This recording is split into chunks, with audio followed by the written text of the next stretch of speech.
What up, everybody? Welcome to the Weekly Wrap. What's good, y'all? I'm your host, Butterman, and today I have an esteemed panel with me. We're going to be talking about what everyone is talking about in hip-hop this week. Let me introduce my esteemed panel. All right, representing TV radio personality, Steph Lova. Yeah. Artist, producer, Kiashine. All right. Repping BET News. You can check him out on 106 & Park and BET News, Tony Anderson. And my friend and esteemed colleague, DJ Mad Linx. And holding it down on the 1 and 2s for me, my little brother, DJ Webstar. Yes. So, anybody hear anything interesting happening in the radio lately? Any blogs lately? Anything happening lately? According to reports, legendary New York DJ Mr. C, who also DJ'd for Big Daddy Kane and brought us Notorious B.I.G., was arrested for alleged lewd acts with another male. So, that being said, I'm not really, first of all, let me just say, I would never wish anything like that on my worst enemy. It's got to be really, embarrassing for him, but it does open up a can of worms about homophobia in hip-hop. And basically, how do we address the fact that rappers go after each other? That's usually the first place they go. You know what I mean? When you diss another rapper, you're this, you're that, that's the first space they go to. And a lot of people are saying, he should just come out, he should just be who he is. But does the music and the genre really allow someone to do that if that's the case? Not hip-hop. But here's my thing. I think that topic gets thrown around and played with way too much. And it's a very serious topic, especially when you talk about black men. You don't go there.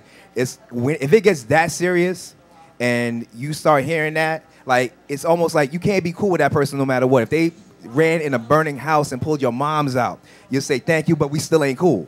So because that tag on somebody, that's something that, it's so taboo, it's so serious that you can't come back from. So let me get this straight. So if I'm a fan of hip-hop, right, and I'm a heterosexual, and this stuff comes out about Mr. C, I immediately go to my CD cabinet and throw all my Biggie CDs out the window.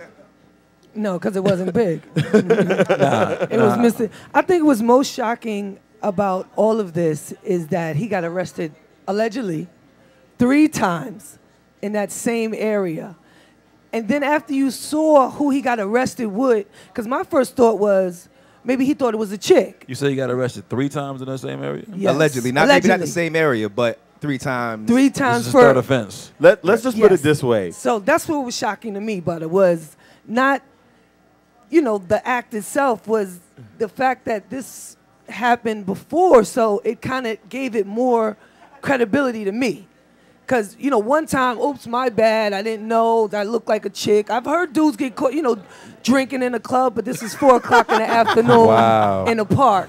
So, those circumstances is what makes it a lot harder to, now, I hate to say swallow, reports, they're conflicting reports. The first time I heard about it, it was supposedly 4 o'clock in the afternoon. Then the second time I saw it, it was actually 4 a.m., which seemed like it made a little bit more sense if that was what happened. But see, the thing is, I'm going to ask you, Tony, because you're a journalist and you cover hip-hop. What does this do for his respect factor in the game in terms of what he's done? Is this something that, people can look past it, or it's just forever tarnished?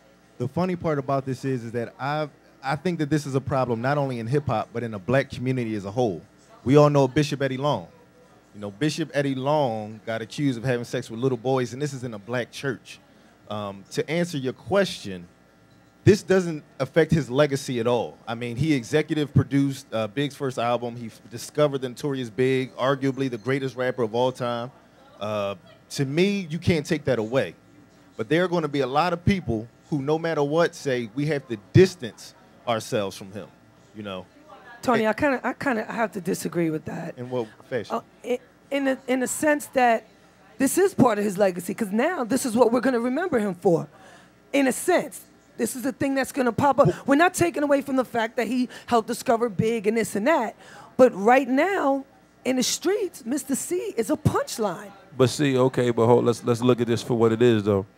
Okay, it really doesn't. To me, it really doesn't matter what an individual does, you know, outside his career. You know what I'm saying? Like if you want to go and play with little boys, if you're the pastor, you know, I pray for you. Or if you want to go and have relations or lewd acts or whatever on the street, that's what you want to do. As long as you playing these records and you represent this music, as far as like, you know, playing hit records, you a DJ. Your job is to play records. Now you a star. Now because you're a star and you're in New York, okay, they're gonna be people that are gonna come at your character. But ultimately, man, like the thing about it is you really do what you want to do. You know what I mean? Like, and if the dude's gay, you know what I'm saying, or whatever. And if he's not, he not. You know what I'm saying? Shine, like, all right, being that you that's your point of view on this, if you were him, what would you do?